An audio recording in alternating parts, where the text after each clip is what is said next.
Good evening, all of you, and thank you so much for joining us today to discuss Asian Paints Q4 and full year 2024 earnings. I'm Sunila Martis. I'm from the Investor Relations team, and it's great to welcome all of you here today. We also have with us today our MD and CEO, Mr. Amit Singhal.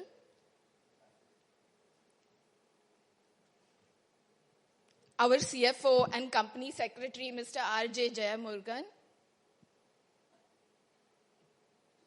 And Mr. Parag Rane, AVP Finance. I would now like to invite Amit to come and give his opening comments.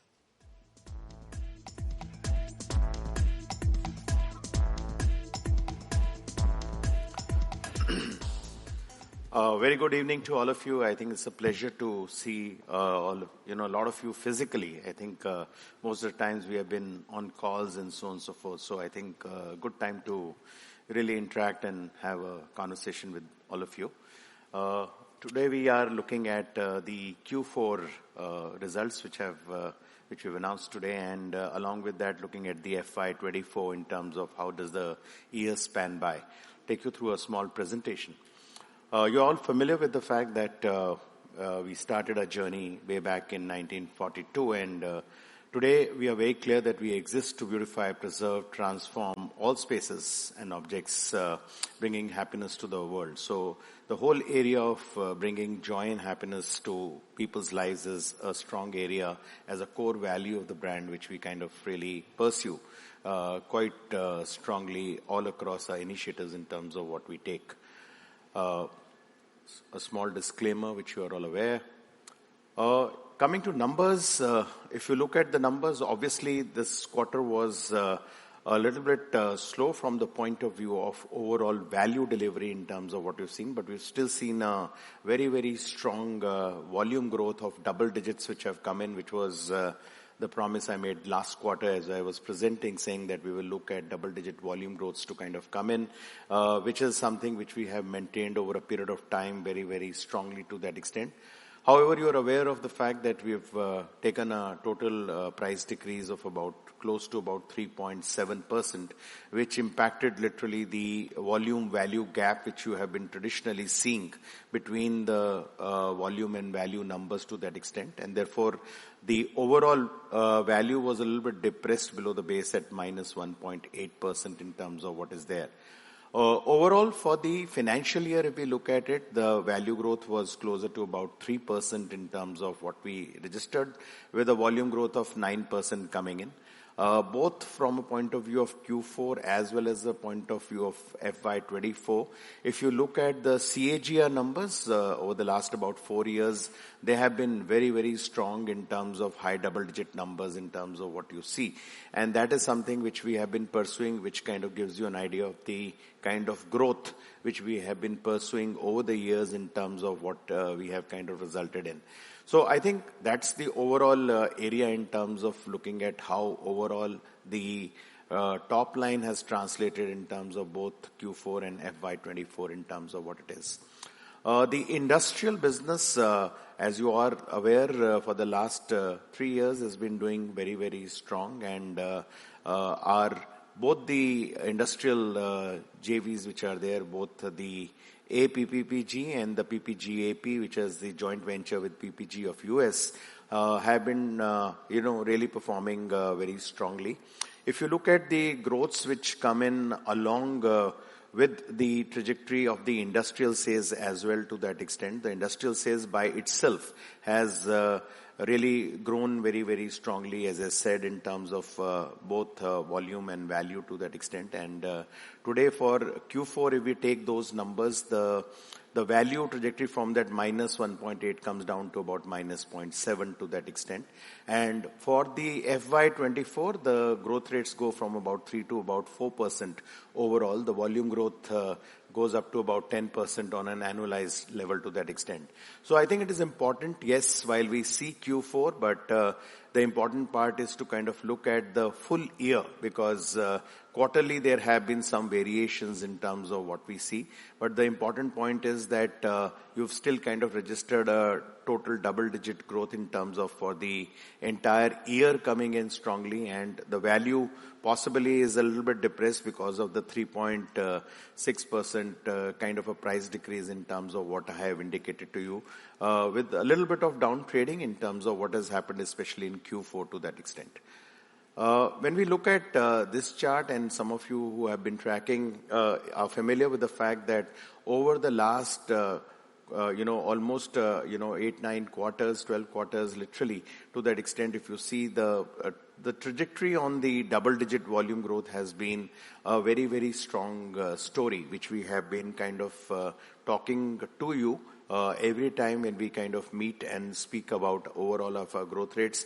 We feel that the volume trajectory kind of gives us a boost in terms of looking at more from the point of view of saying that that is something which is a strong sustainable business, which is happening quarter on quarter, which kind of comes in. And the numbers are very, very clear that from a compounded average growth rate level, the double-digit numbers are on higher digit levels to that extent, especially if you look at on quarter 4, the number is even higher than the normal 15-16% in terms of what we really speak of. So that's the story in terms of the trajectory, in terms of how we overall see in terms of the growth, how it pans out. Some highlights in terms of what we see, what has happened to this thing. While I think there has been a lot been said about the rural markets, so to say, and the rural markets kind of coming back and so on and so forth, we find that for us, I think the urban centers drew a tad faster than the rural markets, but the difference is not too much in terms of what we see in terms of how the performance has been to that extent. And therefore, I think our concentration and focus has been on both the side of the markets to that extent. In fact, we see now in April itself that there is some more resurgence happening in terms of the rural markets to that extent, which is a good sign and a positive sign in terms of what we are kind of seeing. If you look at the product mix, yes, the product mix has got affected a little, especially in terms of the overall Q4 to that extent. But if you speak about the entire year, I think 2 segments where we have gained strongly is, one is the eco, which is the economy smart end of the market, which is there, which is a strong area of growth, which has come in for us. And that itself is a higher contribution in terms of the overall market also, which is there. The second area which has been done well is the luxury set of market, where the luxury products have done well overall to that extent. But the premium market, which is also a part of the overall thing, has been a little bit slow for us to that extent. And that is something which we have seen that there is possibly some kind of a down trading which is happening, especially in rural centers, prima facie, in terms of the people going from premium to economy segment overall to that extent. But I must remind you that if you look at the overall structure, the eco market is close to still about 70% of the total market in terms of what we see. And in both the markets, whether it is eco, premium or luxury, today Asian Paints talks of a stronger share in terms of what we have in all the 3 areas as we kind of go forward. If we look at from the point of view of distribution, that has been, I think, the very strong strength which Asian Paints has always been driving. And today we feel that in the last about 3 years, we have been able to drive almost about additionally about 40,000 to 45,000 retail points which are there. And in the current year itself also, there is a very big push in terms of looking at almost about 10,000 retail points more, taking our tally to more than about 1.63 lakh retail points, which is significantly much over almost, I would say, 3 to 4 times any other competitor which is there to that extent, which gives us a very strong, sense of representation across the large tracts of country. And this is something which is comparable to possibly, any large FMCG player as well to that extent. So therefore, I think this is something which has been a strength, and this is something which we feel is a very strong support to us, which happens. And we also feel that over a period of time, we have seen that this kind of network also keeps on growing very well for us over a period of time. When you look at the projects, which is the B2B business, that also has been a fairly strong story over a period of time in terms of what we have seen. In Q4 specifically, we felt that there was a little bit of a slowdown, more from the point of view of the government business slowing down because of the impending election code kind of striking into that extent. And therefore, a little bit of a slowdown in terms of what we see, especially in the latter half of February and March, to that extent. And we feel that possibly this is some postponement of demand which is taking place, which would kind of keep kicking in live in June and July as we kind of go forward to that extent. Overall, I think waterproofing business, which is the brand Smart Care, has been a hallmark 8 years back when we launched the product, and today we speak of being number one in the retail market in terms of our overall presence across the various regions across the country. And today the entire range is represented by almost about more than 280 products, which are all indigenously developed by us through our technology. So I think this is a very big area, and the projects area has really kind of prospered because of this, because now you're talking of admixtures which become at the foundation of a building. So you can just imagine that in a B2B business, you are right there at the foundation to the top coats to that extent, and therefore the full area is something which we cover very strongly with our admixtures, membranes, repair chemicals and construction chemicals, which kind of come in as part of the total range. The whole area of innovation has been a strong story of at a backbone in Asian Paints. And today, if you look at, we've almost got more than 126 patents which have come in over the last about 6 years. And out of these patents, almost 60 have been granted to us, and more than about 30 patents have been commercialized. Now, that's the strength which the brand brings on to the table in terms of looking at patenting not only the products but also the process in terms of manufacturing, which gives us a little bit of in terms of that, difficult for any competition to really ape the products as you kind of go forward to that extent. And today new products form a sizable part of our overall revenue, almost about catering to 11 to 12% of the top line to that extent, which comes in, which is a very strong story in terms of going forward, because it puts excitement in the market. It also gives higher profitability to the network as we kind of speak of going forward. You're aware we have announced some of these investments some time back, just to kind of give you an update in terms of where we are. With respect to our greenfield venture in Madhya Pradesh, which we announced some time back, we are talking of a 4 lakh per annum kind of a capacity, which again would be one of the biggest globally in terms of what would be there, fully automated plants which should come in. We have done the land acquisition in terms of what is there, and the statutory approvals on environment are WIP, and we think we should kind of complete this project by 2028 in terms of what is required, and that would kind of really be a surge in capacity in terms of what will come in. We had initiated a lot of brownfield projects which are there in terms of our existing plants which are there in Kasna and Khandala and Ankleshwar, Mysuru, and that has given us a good lift of about 17, almost about 17 lakh KL to about 22.7 lakh KL kind of a capacity boost which would happen. And out of this, Kasna and Khandala is something which we have completed. Ankleshwar and Mysuru are underway, and we should be able to kind of complete that in this year as you kind of go ahead to that extent. So overall, the capacity really kind of surges in a big way in terms of this thing. Our backward integration initiatives are also online. The white cement plant in Fujairah in Dubai is something which is online, and we should be able to kind of really commission the plant early next year in terms of where we are to that extent. Today the machinery has been ordered and everything is in, the pace is right in terms of where we are kind of proceeding with the entire white cement facility which is there. The VAM-VA plant again is something which you would have seen. We announced our partnership with GCPL in terms of looking at the ethylene supply which will kind of come in.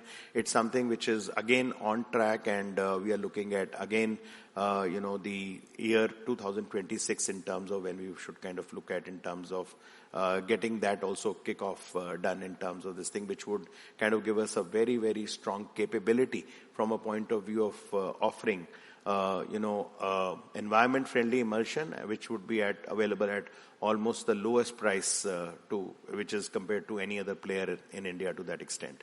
So I think that's something which is a strong initiatives which we are kind of doing in terms of all our capital expenditure which we have kind of announced. The one big announcement which we did was that we are looking at now revolutionizing the bottom of the pyramid. We still feel that the bottom of the pyramid is a very, very huge market, almost about 5,000 crores in terms of what we estimate that market to be. It is something which we have a product called distempers, as you are aware, and there are some low-cost emulsions there. We have come out with this new absolutely strong technology which is called the latex technology, which comes from our stable to that extent. It's a new platform, it's a new technology absolutely which comes in, which offers the capability of for the first time offering a product at the cost of the distemper, which is much, much better from a point of view of durability, coverage, everything, and price has been matched to the distemper product strongly. And I think this is something which we launched in January of 2024, and we are seeing volumes really building up and very strong kind of growths happening, which is kind of boosting the whole economy set in a very, very big way in terms of what's coming in. And this is a kind of revolution because this kind of really actually gives us the whole area of bringing joy and happiness to every home as we kind of see it to that extent. And therefore, this is something which we are talking very strongly, which will have impact both on some of the urban centers, but more strongly on all the rural centers which will kind of come into that extent. So that's a very big launch, and because it is so big, we thought that it kind of really needs someone with stature, someone with a lot of respect, someone who's possibly grown on his own kind of work, perseverance in terms of what is there. And therefore, we've taken Virat Kohli as the brand ambassador, who have kind of really come onto the stable to kind of look at the overall Asian Paints brand. But first of all, we are kind of really leveraging him from the point of view of this Neo Bharat. And the whole proposition here is of Har Ghar Khelega and Har Ghar Khilega. So basically, every house is going to play with this, and every house is going to bloom as we kind of go forward in terms of this kind of proposition which comes in. And not only this, we have kind of really given a very big kind of incentive in the market in terms of looking at promoting kids across a lot of households who could kind of really be selected as part of the cricket scholarship which we are offering. So almost about 200 kids will be selected, and we are talking on expenditure of 2 lakh per kid at least, which would kind of come in. And that's the larger part of the brand in terms of what will play. But that's the impact in terms of what we want to kind of do over a period of time in terms of looking at really taking on the large area of the bottom of the pyramid in terms of taking. And I think it should kind of really give us a boost from the unorganized sector as well, which is there. So the idea is that basically as a leader, you keep on expanding the market. Okay. And that's where the play is to that extent in terms of going forward. Along with that, I think the innovation really continues in terms of what we keep on doing around the festivals, what we keep on doing around our, initiatives to kind of democratize art overall across the country to that extent. And we have seen that, the whole area of the propensity of a person to buy Asian Paints is something which we have been able to kind of increase given the work which we do around with the brand to that extent. And that is a story which we keep on kind of continuing, whether it is innovative packaging, whether it is innovative ads which we bring onto the table. But more importantly, I think what we have done is that the whole area of Beautiful Homes painting service, which is a very, very large service for us now. I think it has really bloomed us for us. It is globally now the largest painting service which is offered by any brand whatsoever. And it is literally growing at the rate of about 70 to 80% for us year on year. To that extent, it's a sizable kind of zone, which comes with a very, very strong NPS, which is what we call the service parameter of almost about 77% in terms of what we offer. So I think it's a very valuable property. It's something which is growing, and it's something which kind of aids the consumer in terms of getting the best painting experience overall to that extent in terms of what they can manage. Along with that, I think a host of initiatives which are there around taking the stakeholders, so whether be it a painter, contractor, or it is being an architect, designer, and so on and so forth. I think that is something which we have kind of worked strongly. We have now about 23 color academies across the country, and we last year trained about 6.8 lakh painters, plumbers, carpenters across that, upskilling their levels and increasing their livelihood in a very strong manner. And this year we are literally aiming in terms of going to about 8 to 9 lakh kind of training centers, numbers, which would kind of really give us a very, very strong pan-India kind of a penetration in terms of this community which is working around us and strongly kind of aiding the overall product growth. So that's, I think, some of the work which is around the brand in terms of what's happening in terms of what you see. Important part, as I spoke of the AIDs, we speak of this whole parameter of, color and material intelligence. We have a property called the Color Next in terms of what we speak of. And this has been started in 2003, and more than 2 decades of work around in this area, which has kind of propelled us in terms of really aligning with the best of the architect designers across the various towns in the country to that extent, which kind of gives you a very big flavor of the recommendation of Asian Paints as the brand first, which kind of comes in from all the designers to that extent. And I think this is an area which kind of propels the premium and the luxury end of the market in a very strong manner, because the sites which the designers do are possibly more the medium to luxury kind of sites which kind of come into that extent. And that's a big propellant for our premium to luxury kind of finishes in terms of what we work. I can just tell you this, that there is no other competitor who would kind of do this kind of work which is happening with the AIDs to that extent. So I think this is a big boost in terms of what we look at in terms of going forward. Just coming quickly to the home decor business, and I think this is something which we have been discussing. This has been a strong area of passion and growth in terms of what we have been pursuing overall. So if you look at, I think the last 3 to 4 years in terms of the energy which has been put in, it has resulted in making us the #1 integrated home decor player. When I say integrated home decor player, today this industry is really diversified with a lot of smaller players across various regions and very less national players which are there. To that extent, we have kind of really brought everything together. Now we talk of 60 BH stores, which is the Beautiful Home stores across the country, and we are expanding these stores fairly rapidly in terms of our overall foray. The stores are almost growing at almost about 50 to 60% in terms of this thing, and they offer categories which are all across, whether it is fabric, whether it is furnishing, whether it is furniture, lighting, bath, kitchen, so you name it, flooring, everything is something which is subsumed under that. And these stores are phygital stores, which is physical plus digital stores. Doing very well, but if you look at the other categories, whether it is the whole area of decorative lighting, we are #1 there in terms of which comes in. Or you look at the area of fabrics, which are we are a strong #2, which comes in there. Our wall coverings and textures, we are #1 there. We have aligned strongly, as you know, with Sabyasachi and Sarita Handa and Jaipur Rugs and lots of other brands to kind of bring in the best to the customer. And I think this is something which we feel is a strong foray. And one thing which we are finding is that, retailers who are kind of getting into this BH kind of a framework are growing much faster in the coatings business as well. So it has a clear correlation in terms of completing the product for the customer. And therefore the largest strategy is that can we be part of the, the home decor cycle of the customer, so that we are able to kind of assist him, not only from the point of view of painting, but also renovating and making new homes really come alive. So I think that's the foray which is doing fairly well to that extent. Kitchen and bath has not done well, to be upfront with you. Q4 has been down, and the full year you have seen that the business has not done well overall to that extent.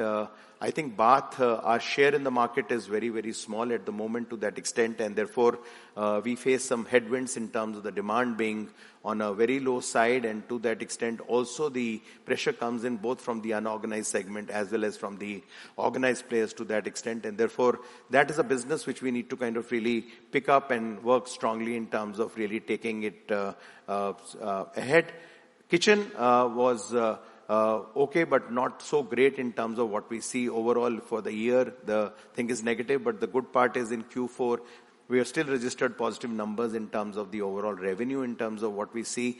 You are aware that we are talking of now looking at bath and kitchen becoming integral with the Asian Paints business, so that we can really talk of the same service standards, same servicing, everything, and therefore the merging is kind of giving us a big stroke for next year in terms of what we want to kind of do both with kitchen and bath, so that we are able to kind of really take this business and make it big as part of our overall decor initiative in terms of which is there. Both White Teak and the Weather Seal, which is the UPVC doors, windows business, again, those businesses in Q4 have done well in terms of top line. For the full year also, if you see, the numbers are fairly strong in terms of what we are doing to that extent. And as I said, in decorative lighting, you are number one to that extent. And therefore, I think these businesses will continue to grow with us in terms of the way. The idea here is to kind of really make these businesses large, spread it across the country, use the muscle of our distribution to see that we are able to kind of really look at this going places as we kind of go ahead in the market to that extent, and really become the, the number one national players in terms of operating in both those areas as we kind of go ahead. So that's the lighting and the UPVC business for you. As I said, we have a partnership with Sabyasachi, and we just launched our new edition of the Sabyasachi wallpapers, which are there, and this is something which is a fairly exciting part. These wallpapers are one of the most expensive wallpapers in the world in terms of what we see, in terms of what come. Largely, they go up to 200 rupees to 500 rupees per square feet on a wall to that extent, and you can just imagine that a 10 by 10 wall would be almost about 1.5 lakhs to 2 lakhs kind of a expenditure in terms of what you are putting into that extent. And that's the whole area in terms of really upgrading and looking at making the brand very, very premium in terms of going where we have Nilaya as a brand to that extent. Global, this is the kind of representations we have all across. If you look at the overall business, if I kind of see the overall business, yes, the business in terms of the overall numbers is negative when you look at the INR terms to that extent, -1% to that extent in terms of how it kind of really looks. Q4 was still positive in terms of the numbers which we take. But if you look at from a constant currency point of view, I think we are still good in terms of the overall growths in terms of what we are registering. And if we take Asia numbers or ex-Nepal numbers, because Nepal has been a market which has been really suffering for the last about 2 years, and we are number one in the Nepal market to that extent. And that is why if I take net of Nepal, I think the growths are in double digits in terms of what we see for the global business to that extent. So geographies in terms of various geographies, Lanka is now back. To that extent, Ethiopia, Egypt have started doing well. The whole UAE market is doing well for us to that extent. But this is something which we will continue to focus as we kind of go ahead from a point of view of our global business. I think what we have seen last 2-3 years, the industrial market has become strong for us. Very, very good business kind of coming in. The kind of growths which you are seeing are also very strong. In Q4 itself, we saw one of the businesses, which is the auto business growing in double-digit numbers. The other business was also closer to the double-digit numbers. But for the full year, if you see, both businesses have done extremely well in terms of the kind of growths which we have got in terms of this thing. Both businesses, in fact, are in double-digit numbers. The good part is that the profits are also very, very strong, which are coming in to that extent, and that is kind of giving us kind of this thing that we are investing more and more in these businesses going forward in terms of propping up the industrial sales. So that is something which is adding to our overall muscle in a very strong manner. Overall, when you look at from the point of view of overall gross margins, it's been a bright year, obviously, in terms of what we have had. The overall gross margins have in fact gone up in terms of what you see from the last quarter and even from the point of view of last year overall. To that extent, it's a big increase in terms of what we are seeing vis-a-vis last year overall.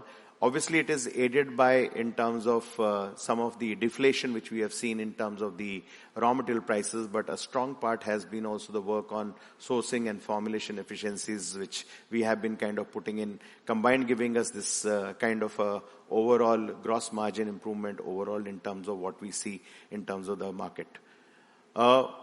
In a nutshell, when I look at from a summary point of view, overall, when we look at quarter four, as I said earlier, the top line in terms of value is, at about a -2%. But if you take the industrial sales, it comes down to almost at base. In terms of volume, it is double digit in terms of where it comes into about 10%. Overall numbers on PBDIT, PBT has been weaker given the value sales have not kind of come in quarter four to that extent.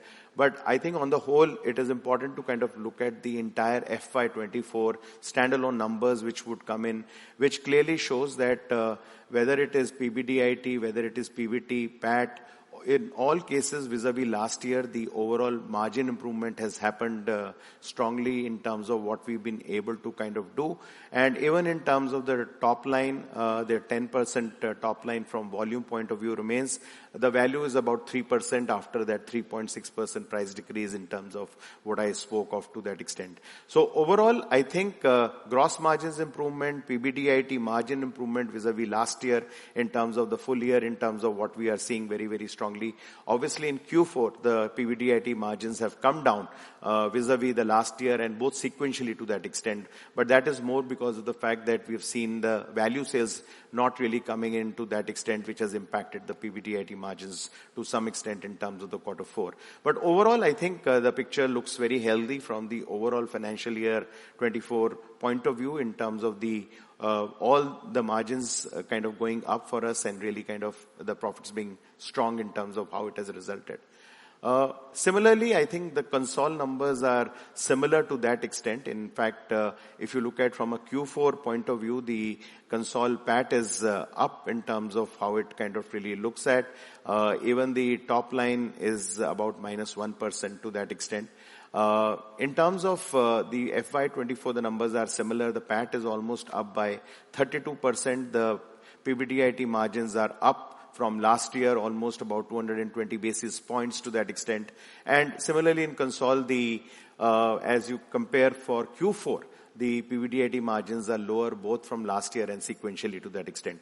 So I think that's the picture in terms of what comes in. Still a very, very strong year, I would say, given the conditions in the market, and to kind of log in about a double-digit number for the entire year is, I think, a strong performance coming with strong PBDIT margin improvements overall is a story which comes in.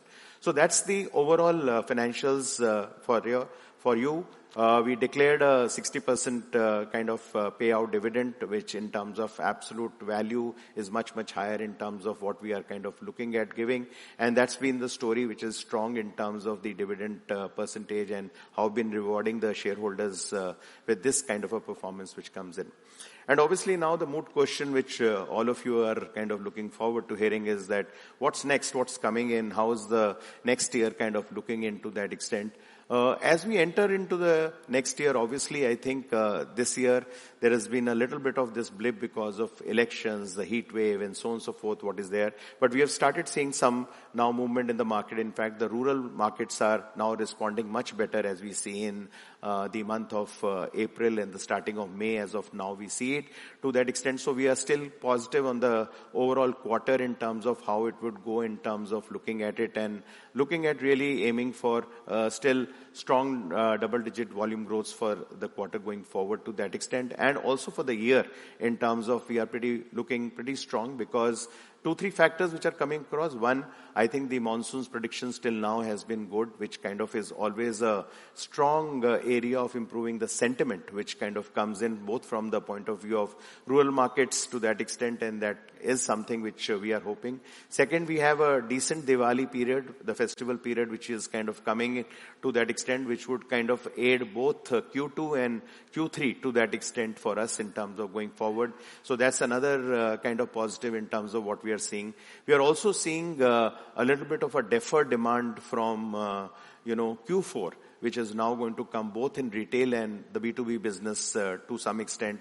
And that is something which is there. We also see a resurgence with respect to the B2B business, which will happen in terms of the government continuing to spend money with respect to their development areas, the infrastructure areas to that extent. And these are very, very strong areas which is there. Even in industrial, we see both the industrial protective paint market as well as the auto market continue to grow as we kind of see auto players build up their builds and newer players kind of entering with newer models and so on and so forth. The whole electric car revolution is also kind of becoming strong. So we think, industrial business would kind of continue to go this thing. On international, we are a little bit this thing on Asia because I don't think so we are seeing too much recovery in Nepal to that extent, but we are still buoyant in terms of the overall UAE business which is there, Ethiopia, Lanka and some of the other kind of countries which are there. So therefore, I think that market is strong. The decor market is something which we will continue to focus, and that's a very strong area of focus. And we feel that in one of the big focus which we are taking is the bath and the kitchen business in terms of what we want to kind of put it back on a growth trajectory as we kind of go forward. So overall, I think fairly strong in terms of the next year, fairly optimistic about in terms of where we are, and the promise of volume growth still remains intact in terms of what we want to kind of put in. ESG, again, very strong kind of commitment, and as a leader is something which we are setting new trends here. So whether it is from the point of view of looking at product stewardship in terms of the environment, or looking at the whole governance standards in terms of what we spoke of, or the whole area of social in terms of building a certain safety culture, building and energizing people around it, I think that's a big area in terms of what we are kind of looking. If you look at the kind of commitments which we are looking going forward till 2030 are very, very strong in terms of what we are putting upfront as numbers going forward to that extent. And this is kind of reflected in the kind of work which we are doing. We are almost looking forward to a scenario where today Asian Paints puts up a new plant, and we don't require water, we don't require electricity, we would require only land. Okay, and if land was available in Meta, we would put a plant in the Meta world to that extent. So that's something which we kind of look at strongly in terms of our commitment to sustainability and green as we go forward. Democratizing art as we kind of look at going ahead and bringing joy and happiness to all your lives. Thank you.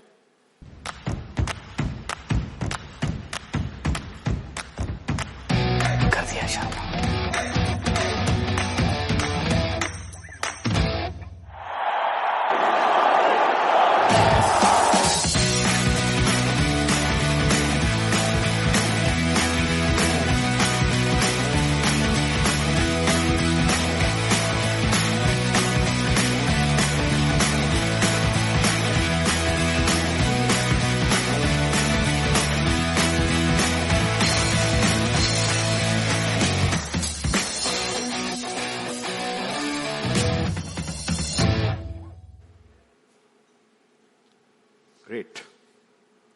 So we have, okay. Thank Someone you, go to sir. Good evening, everyone.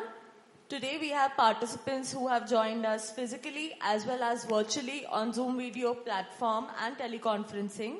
Requesting all participants in the ballroom to raise their hands to ask a question. Say your name and company name. Our team will pass the mic to you.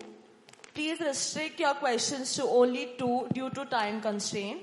Requesting all participants joined via Zoom video platform, please rename yourself with your name and company name. Please use raise the hand feature to ask a question to the panelists. Kindly unmute when given a chance to ask a question. Please say your name and company name before asking your questions. Kindly restrict your questions to 2 only due to time constraint. You can also post your question in the chat box and we will ask them on your behalf. We will first begin with the participants in the ballroom. Please raise your hand to ask a question. Hi, sir. Good evening. This is Mihir Shah from Nomura. Thank you for taking my question. So congrats on double-digit volume growth despite a high base. It's quite appreciable. So how should you mention double-digit volume growth for FY25 also and in 1Q also? But I just wanted to check, how should one think about, volumes? Can they accelerate from 10+% levels to early to mid-teens levels, especially, for 2 reasons, or few reasons rather. One is that you're starting to cycle a moderate volume base unlike last year. Second, rural recovery is quite ripe because of monsoons, etc. Third, this new launch about the Neo Bharat that you've done and tapping an untapped market versus earlier and increasing your total addressable market. So can volumes potentially be into 12 to 15+% range rather than being just about 10+% range?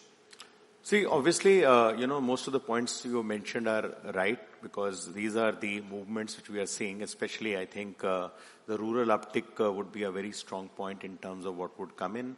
I think the whole area of us, which we are talking of, Har Ghar Latex almost is a very strong point in terms of what we want to bring to the stable in terms of looking at that segment giving us very strong growths which can come into that extent. Apart from the fact that a whole lot of initiatives which are lined up from the point of view of both premium and luxury markets as well in terms of looking at it, because we would like to kind of really look at growths in those segments also coming very, very strongly as we kind of go ahead. So currently, I think obviously while we are putting ourselves at double digit, it's very difficult to say whether it will be just about double digit or it would be in mid-teens to kind of say, but the endeavor obviously would be to kind of really take this and really see if we can explore the market as we kind of go forward in terms of all these initiatives. I think the confidence which we are getting with respect to our new launch, which is New Bharat, is very, very strong, and we will have to just see that how things augur well, and I think the real test would be possibly to that extent the Q2, Q3 kind of quarters which will come in terms of what will really establish and show us in terms of where are we headed in terms of looking at going to that extent. If you remember that from a point of view of volume, always the CAGRs have been very, very strong. In fact, the CAGRs have been in the area of about 14-15% overall to that extent in the last 4 years. So the endeavor is definitely to kind of go towards that kind of a zone. But I think what we are looking at underwriting definitely strongly is that you should get into a double-digit volume growth definitely for next year. Got it. So one ancillary question to that is on the difference between the value and volumes. Given that there's another very sharp equal to distemper price point launch, and rural also will probably can further deteriorate the mix. Should one revisit our assumptions on the difference between value volume, or the sales from primary and the other segments can take care of that and mix may not deteriorate further from here on? So I think while we have spoken of New Bharat very strongly, but we have almost launched a lot of differentiated products in each category. We have a product called All Protect, which is there in the premium segment, which is by itself a patented product in terms of what is there.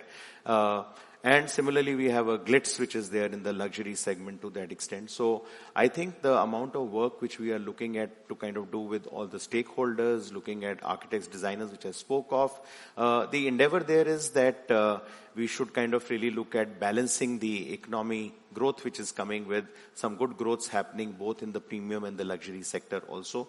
So with the entire effort and the endeavor would be that we balance the numbers to some extent and kind of really operate still in that gap of about 5 to 6% between value and volume, which has been possibly the area which we would like to kind of look at. I think this quarter has been a bit of an anomaly in terms of because of the price decrease which has been taken to that extent. But I think going forward, we would like to kind of maintain that kind of a gap going forward in value and volume. Got it. Thanks for that clarification, sir. So my second question is on margins. Despite a price cut, despite down trading, witnessing in the quarter, your sequential gross margins were held up. So you've done very well on that part as well. How should one think about gross margins going forward? Do you see that margins can sustain at the current levels for some time? We understand the medium-term guidance that you had shared with us earlier, and I'm sure that you're not changing that. But maybe, for a near term, for the next 4 quarters of FY25, can we sustain such margins that we are holding up currently? That's my second. So obviously, I think our guidance in terms of both PBDIT margins and overall gross margins would remain the same in terms of what is there. We are not changing the guidance going forward. But I think importantly, the PBDIT margin, maintaining it between that 18 to 20% is very important for us in terms of what we will see in terms of our various initiatives, which we look at. The current geopolitical situations are a little bit worrying, and the whole area of crude kind of behaving slightly differently when we see in terms of up and down kind of a thing which is happening would kind of decide in terms of what really happens to the overall gross margins to that extent which is there. But I think we will have to kind of react accordingly depending on how the raw materials kind of behave in terms of their pricing as we kind of go into quarter 2 and quarter 3 to that extent. So that remains to be seen. But having said that, I think the commitment to kind of get the PBDIT margins maintaining in the same guidance range of 18 to 20% remain. Got it. So one quick bookkeeping question. Any one-offs in employee cost or the other expenses in this quarter? And that's all from my side. Thank you very much. I'll come back in the queue for more. So quarter 4, we have increased our marketing spends, definitely, and that is something which we have consciously done in terms of a higher marketing spend in terms of what we have taken. I think the whole area of brand building is something which is very close to us. We feel that the equity of the brand has to be really supported and has to be leveraged much more in terms of what is there, because that is something which will propel us both in the premium luxury segment and also kind of retain the kind of possibly, recall or the consideration to buy which people have for Asian Paints to that extent. So I think marketing spends, we have kind of upped the ante, and that I think will continue in quarter 1 and quarter 2 as well. Hi Amit, this is Amit this side again from HSBC. Hi. Sir, I have 2 questions. First question I want to ask is that given that obviously new competition has finally come to our doors and we have been anticipating it for a while, now question is everybody interprets it differently. People in this room interpret it differently, you probably interpret it differently, and other participants in the paint industry would also have a view. So, and we may have a different view, right? So I just wanted to ask you that given initial pricing is in the place, and I'm sure a lot of people who joined that company has come from the same ecosystem, and there's some familiarity and some unknowns. But how you are reading the situation in terms of pricing, their aggression level, or signaling that you have put already in the marketplace, is it disruptive to you? Is it normal to you? Or is it something that is still evolving and you want to watch out for? I just want your sort of initial reaction to it, because it's a bit of an event that which has already happened now, and we want your reaction to it. According to me, one of the things is just, I would say, is just a copy-paste which is happening in the market to that extent. There is nothing which is unusual. There is something which is innovative, which I see in terms of what is happening. Just because one can put a pricing pressure or one can put a muscle in terms of looking at saying that I want to do a launch all across, I think it doesn't really impact the market, because the market is pretty seasoned and they have seen so many new players in the last 2 decades which have kind of come and gone to that extent. But having said that, I think it's too early to say anything in terms of really, because they've just kind of come in and launched to that extent. And as I said, all competition is welcome, because I think it brings the best in out of the existing players in terms of what we will do and how we can kind of take on to the market. And also, given the fact that as a leader, I think we believe that it is important to kind of really increase the overall pie rather than keep on fighting on the same pie to that extent. So I think our objective is something which is very different, and therefore we are not really perturbed. We are not kind of really amazed by anything which has happened till now. Sure. No, that's very helpful, sir. So, I want to just push it a little bit more. Then obviously what you're suggesting is that industry structure is likely to be rational, and the response from you is not going to be anything unusual, rather than just a normal competitive response typically in a cycle that happens. But I want to ask that what sort of signaling industry has already given to them? Signaling by which your pricing decisions that you've taken in the last 2 years. Has the industry conveyed to them that how you guys will think if they were to do X, Y, Z? I just want to understand what's the behavior shaping that has already happened. Is there some reading you get? There's nothing which is shaping, first of all. Because how we see the market is that the market operates on MRP less. Okay, it doesn't operate on in terms of what is the discounted value to the dealer to that extent, Sure, and therefore. sure. And the idea is that today, in terms of Asian Paints has been commanding premium in the market, at least 5 to 10% in terms of the overall prices. We've had so many competitors who have come, who have priced themselves 10%, 15%, 20% lower to that extent. But I think the customer is very clear that when they are buying into a brand, they are buying into a trust, they are buying into an equity, they are buying into something which is a warranty which kind of comes in, and a quality to that extent. So currently from even the pricing levels we see, actually there is nothing which the market is kind of seeing, because with vis-a-vis the existing players, they feel that the pricing is the same. Got it. Well, that's very helpful, Amit. Thanks so much for that. The second bit I want to ask is a little bit of, what my colleague has already asked in some way, but let me just try my luck again. I want to sort of understand the pricing outlook as you see evolve for the next year. Given where the input prices are, you already know them, and given where the demand environment is, and you have some hope that demand will pick up in premium end, which is not so sort of strong right now. But given where we are, do you see pricing to plateau like a zero, or it would still be deflationary as is, assuming things are as is, as we stand? See, currently what we see is that, the crude has been going in a certain band. Some of the crude derivatives like monomers and all have shown some signs of pickup in terms of which is there to that extent in the market. But the key raw material, which is TiO2, which is something which is still stable in terms of the overall value. So I think for the coming quarter, we don't see any big kind of changes with respect to the raw material prices which has happened, and therefore I think prices would remain benign. We don't see any disturbances which would happen in terms of the price going forward. And I think as a strategy, what we are very clear that going forward, I think it is better to kind of really invest in terms of taking the brand further into the equity and so on and so forth, rather than kind of putting pressure in the market in terms of pricing. Because that pricing is something which sometimes is never sustainable, because any competitor who wants to sell vis-a-vis you would always keep that gap which is already there to that extent. So I don't think so it really helps anyone in the industry to that extent. So we are very clear that today we are looking at more investing into the brand as we kind of go forward, unless there is a big change with respect to the geopolitical collapse happening in some geography of the world which causes mayhem to that extent, which would kind of really mean that we would react accordingly in terms of seeing what has to be done on pricing. Sure, sir. So can I just assume that, pricing will not be deflationary with what you're just saying?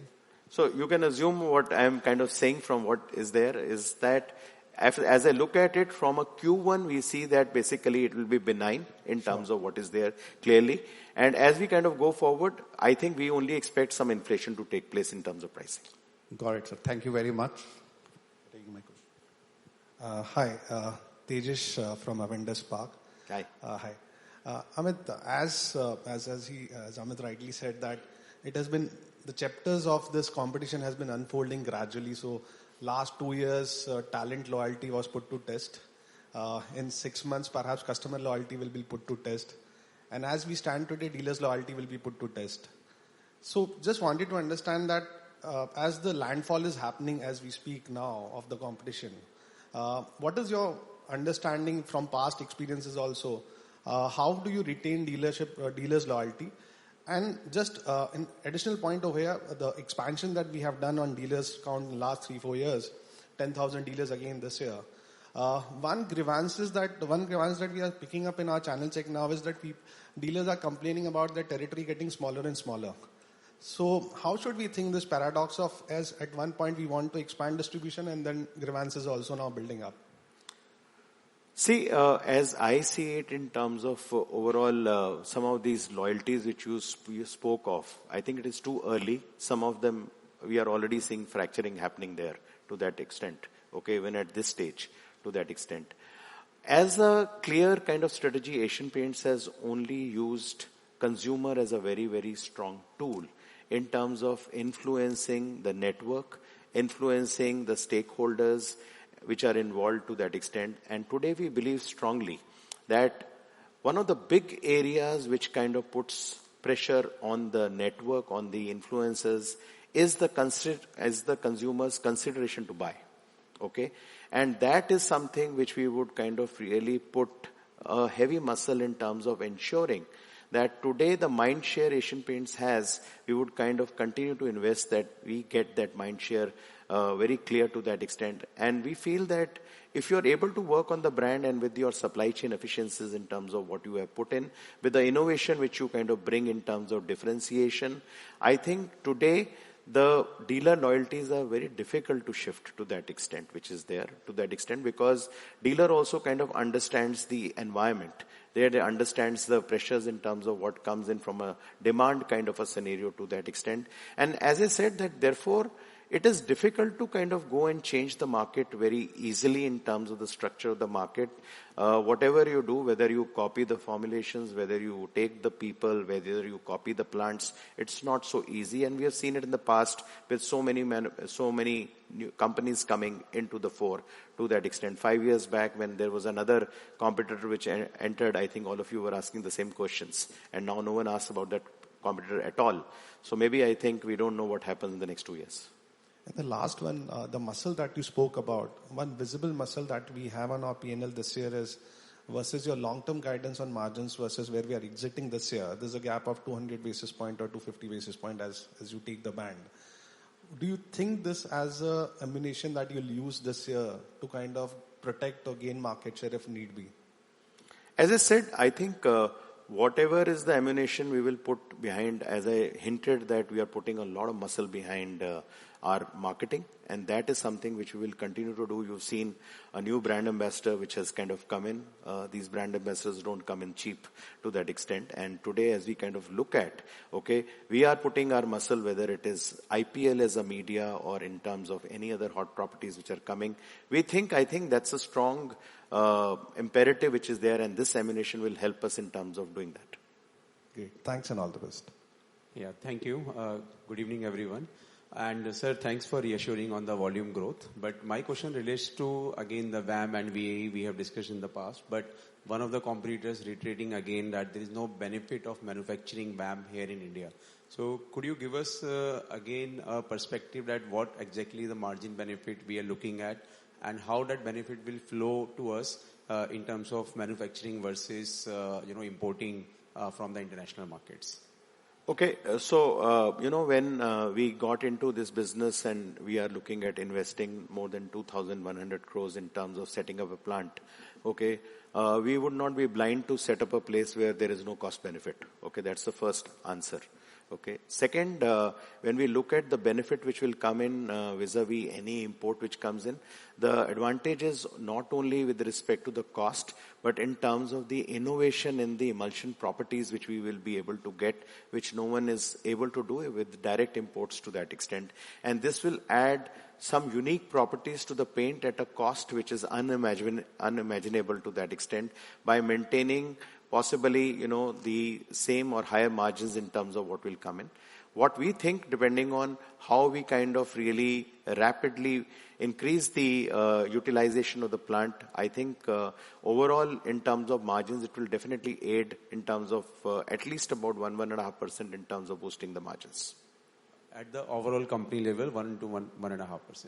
And the second question relates to the segmentation of the market. You described like eco, premium and luxury.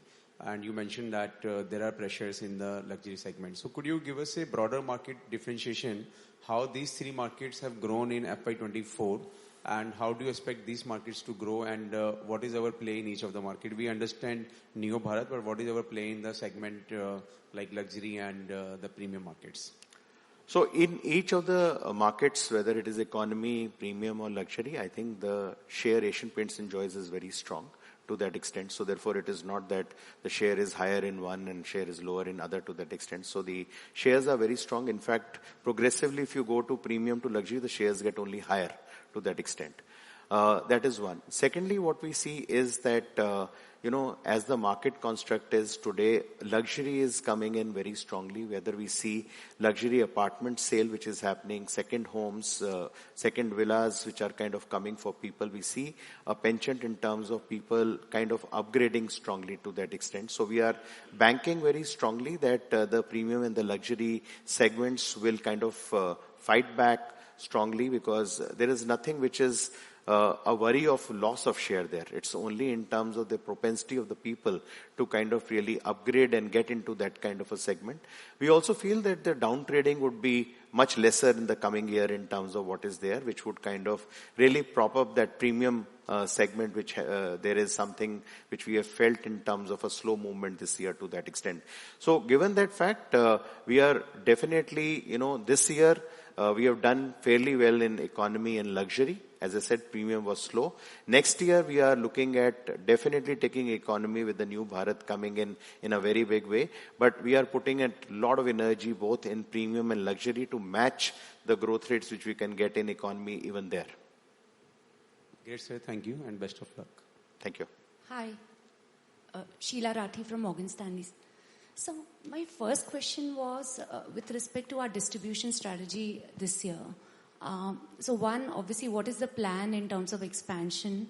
And is there any differentiation we are trying to bring to the table this year in terms of what we are doing on the distribution side? Because there's a lot of catch-up which is being done by even the existing competition in terms of their market strategy now on distribution. See, the entire game on distribution is basically seeing that how we can look at really aiding the retailer from the perspective of ROI. And I think that is a very big factor in terms of what really governs how the retailer gets loyal to you to that extent. So I think the parameters which I spoke of, one of the bigger parameters is that are you able to generate demand? Okay. So are you able to kind of really see that whatever you are giving to the retailer, he's able to liquidate and rotate that capital in a certain manner. And what we are really aiming is that can we improve that rotation so that possibly the whole ROI number kind of really jacks up to that extent.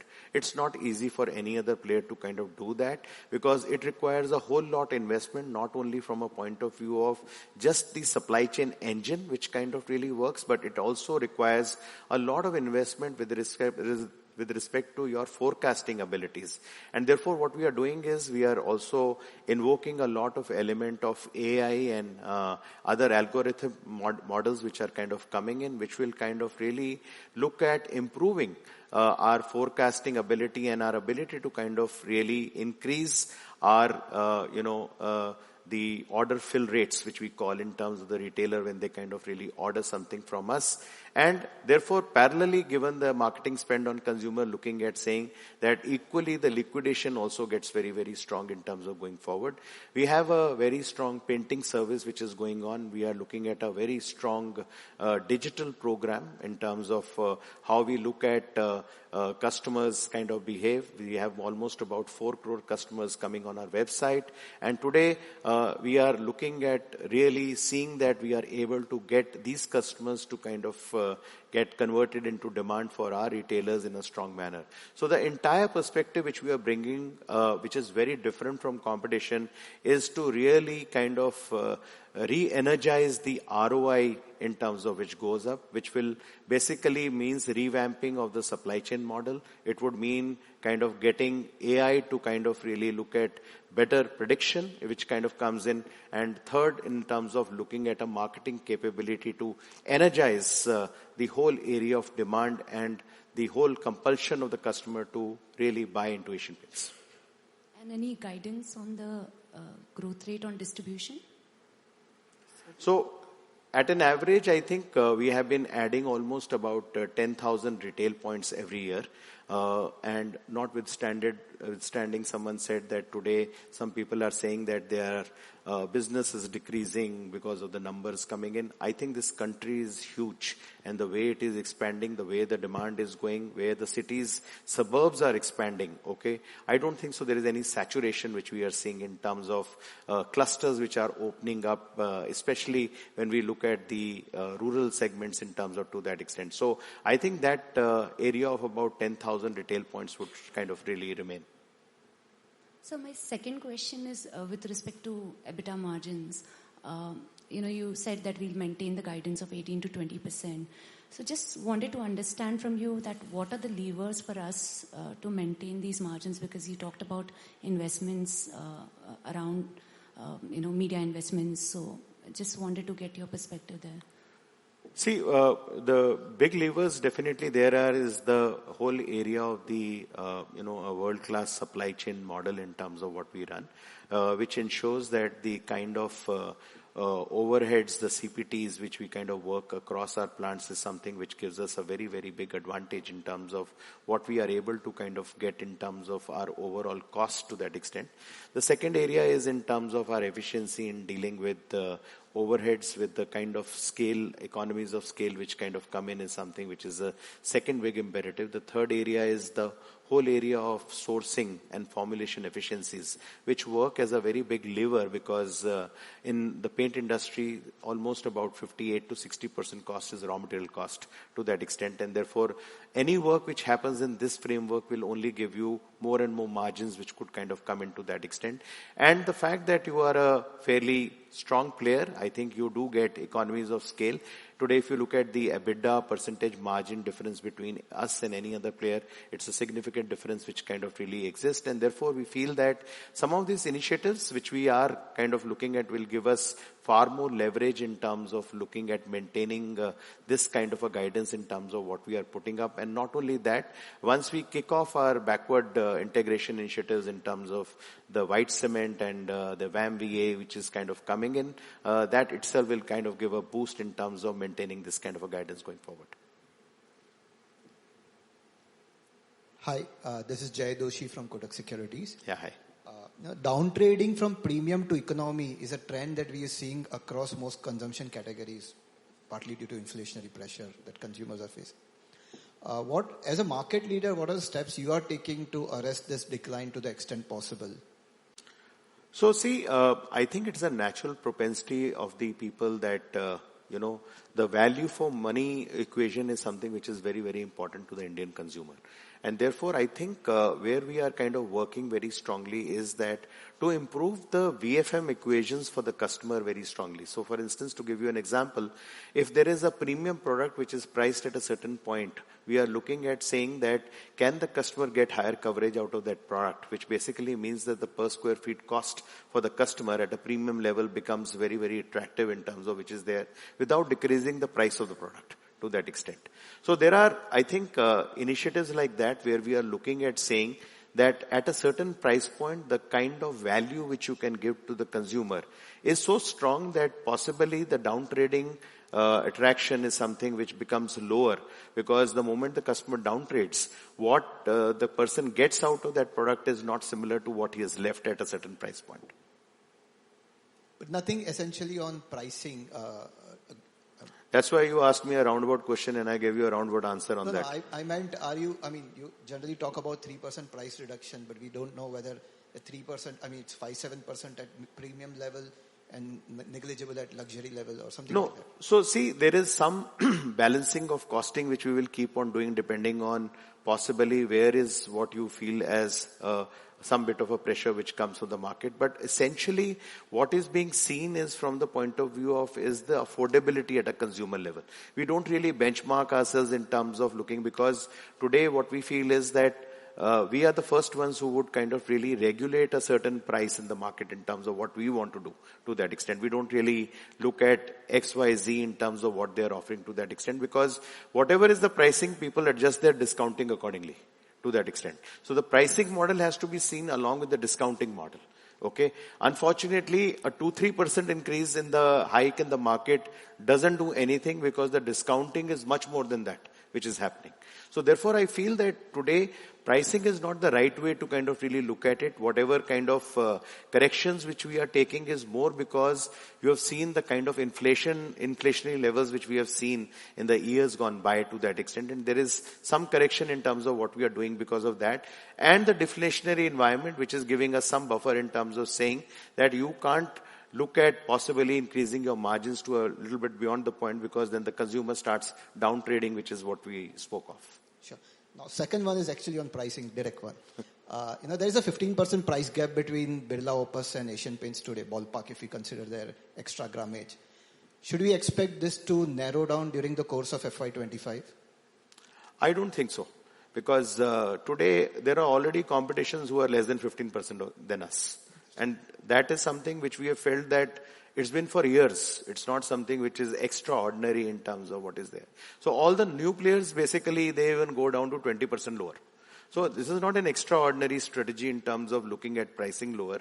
In fact, what really happens is that over a period of time, the pricing literally for the other players kind of dips forward, and they start competing with some of the smaller players in the market to that extent. So I think each player finds its own level of pricing to that extent. And I think what you need to be very clear is the elasticity in your pricing, which is there in the market to some extent. Thank you very much. Hi, this is Shirish from Centrum. Sir, two questions in the beginning. You mentioned that 70% market is economy. So just one clarification, this includes putty and distemper, or it's only economy emulsions? No, it includes putty and distemper as well. So if that 70% is there, there are two questions here. What was this number 5 years before? And is the main source of growth for this quarter or going forward for us? So I don't think so the structure of the market has changed much. In fact, what I would say is that the premium and luxury segments have grown bigger only over a period of time to that extent. So the economy segments have only kind of reduced, because what we find is that the unorganized companies which were very largely into powder distemper, cement paints and so on and so forth, all have graduated to possibly some emulsion paints to that extent, or low cost emulsions to that extent. So therefore, the overall segment in terms of looking at has only premium and luxury has grown a little bit more as compared to the previous years. Okay, thank you. My second question is on the new businesses. Not new, but SS and Bath, we've been struggling. I'm using word struggling because last 10 years we've done many rounds of changes, front and back, and now you're saying that there is a synergy and you're going to integrate this business. What is missing here? Is this business are not related, or the way we are projecting? Do you really confident that this business after integration will start throwing a positive number? I think one of the things which we have not been able to do in the two businesses is brand building. Okay, and that has been the core strength of Asian Paints overall in terms of what we bring. I spoke about generation of consumer demand, the fact that you become default, the first choice for the consumer to that extent. I think in both the businesses, we have not been able to build the businesses very strongly, and as a result, we are taking a significant change and now bringing everything under Beautiful Homes as an umbrella brand. And therefore, we feel that going forward, start building the umbrella brand Beautiful Homes. So it is Beautiful Homes Kitchen, Beautiful Homes Bath as you kind of go forward. And that is something which becomes the resonance with the consumer in terms of taking it today. Because I think the brand consciousness today is going very, very high to that extent. And we find that the whole area of people kind of graduating to more and more brands is becoming very strong. Currently, I think Asian Paints was just an underlier there to that extent. It was not upfront in terms of what was there because we had Sleek by Asian Paints or SS by Asian Paints kind of a thing. Now we are trying to bring it in upfront in terms of what we want to kind of do. And we feel that given that strategy, if tomorrow we are looking at doing any corporate campaigns in terms of BH and others, it would kind of give a very strong kind of impetus in these two areas because we think at the back end in terms of factories, production, product, premiumness, there is nothing which is lacking to that extent. We have the quality which is really paramount and very good to that extent. It just needs basically a nudge and a push in terms of the overall brand, which is what we are kind of taking this year very strongly in terms of building that synergy we want to do. Just last question related to this. The new business which is closer to your heart, home decor. Can you give us the idea now from 60 stores next 5 years? Because somewhere you mentioned previously that you want to have at least targeting 10% contribution from this business. So where we are this on the journey? Will it happen in 3 years? Will it happen in more than 4 years, 5 years? Maybe some more color if you can share. First of all businesses are close to the heart. Okay, some might be in left ventricle and some might be in the right ventricle to that extent. But all businesses are close to heart to that extent. As we see it in terms of growing, the decor business in terms of, we have spoken of about 60 stores. We are looking at this year going to about 85 to 90 stores in terms of what we want to kind of do. Over a period of 5 years, I think the trajectory we would like to build is anywhere between 150 to 200 stores in terms of what we want to build into that extent. But these stores, what we are looking at is not only looking at the number, we are looking at now the per square feet size of the stores going up to that extent, which is the largest strategy, going from about a 6,000 square feet store to more than 10,000 to more than 15,000 square feet kind of stores which is there. We have recently put up a store in Chennai, which is in Anna Nagar, which is more than almost about 14,000 square feet in terms of what has been put to that extent. So I think the strategy is to kind of look at the per square feet space, which is kind of offering the home decor to that extent in terms of the locations, and not only looking at the number of stores to that extent. So while we are looking at number 150 to 500, 200, which I said, okay, but I am also looking at the per square feet space going almost to about 2x to 3x. Okay, thank you and all the best. Hi sir, this is Avi here from Macquarie. Over here, sir. Yeah, hi. Hi sir. Sir, just first, from whatever the earlier analyst meets have been and from your predecessors as well, we've conditioned ourselves to look at paint industry as a growth in the percentage of GDP. And when we look at the current year in terms of value growth and I'm taking you as a benchmark for the industry, the relationship seems to have fallen out of place. Could you give us an understanding of why this year, if it is different, why? Or do you see the relationship has to be revisited? Would love to hear your thoughts. Okay, see, first of all, I see what you are very correct is that the GDP correlation is something really gone for a toss in the current year, which you are very right to that extent. I also feel that today, I'm not very sure of how the GDP numbers are coming, okay, and you guys are better wizards in terms of really understanding in terms of how those numbers are coming and so on and so forth. And sometimes you feel that there is such a variation happening across industries, how does that GDP really correlate to the actual GDP in terms of what we are kind of talking of. So even if you look at the core sectors, whether it is steel, cement, so on and so forth, nowhere it is correlating with the kind of possibly overall GDP growth in terms of what we are kind of talking of to that extent. So therefore, I feel that there is something which we need to kind of look at from a normalization of this GDP growths which are happening to find out more realistically that if we are talking of a 7% growth, whether that 7% really translate to a real time of 5% or 4% GDP for a certain sector, and therefore kind of look at extrapolating data in terms of seeing how the correlation works out. So currently, as you rightly said, even we are not kind of really correlating to the GDP in terms of looking at it, because hypothetically, if you look at a 7% kind of a GDP or a 6.5% GDP, you would call it almost about 9 to 10% of a value growth which will come in the market to that extent, which possibly is the correlation which is spoiled. So we are also looking ways and means in terms of finding out what is the real GDP. Okay, so you believe that the relationship still is sustaining. There's nothing to kind of start Yeah, doubting but the that. correct GDP in terms of what would kind of really be applied to a certain sector is something which I think we need to kind of do a work to kind of find out, because the GDP is also varying from region to region. Okay, so if you look at possibly certain regions in the country, some regions are growing faster, some regions are going slower to that extent. But when you get the GDP number overall, that's a conglomeration of a full number which kind of comes into that extent. So I think maybe some more work needs to happen in terms of really dissecting that. Got it, sir. The second, I just had some basic bookkeeping questions. First was, would you be able to give us a sense on how ad spend for FY24 is as either a percentage of sales or from a percentage growth perspective?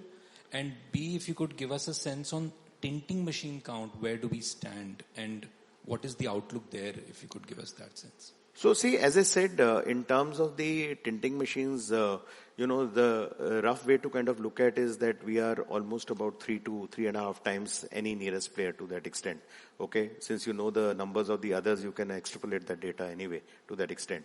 So that is one in terms of how we kind of look at in terms of the overall tinting data in terms of how it kind of really looks. From a point of view of advertising, really I think it's a band in terms of what we keep on looking at in terms of going.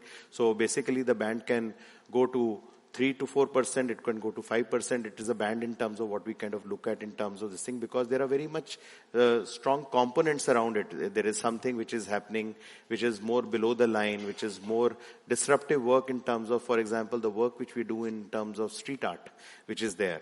Okay, that is a very different kind of work which happens in terms of the attributable spend in terms of what we make. But that's the kind of band in terms of what we operate on. So 3 to 5% roughly is the band. Yeah. And so lastly, I'm sorry, one bit that I wanted to clarify, the 5 to 6% that you said is the difference in value and volume that you expect, right? That's right. Okay. Thank you very much, sir. That's all from us. Thank you, everyone. We now invite Mr. Amit Singhal to give the closing remarks. Okay, great. I think it's lovely to kind of interact physically with all of you. I think it kind of really also gives some familiarity in terms of who's asking the question. Otherwise, on the screen, it's just a question which kind of really flashes across. So, but it's great, and I would kind of really say that, how we kind of look at forward, we look at possibly strong business, in terms of taking it ahead, and we feel that we should kind of come to your expectations clearly when we look at meeting again after the quarter one. Thank you. Thank you.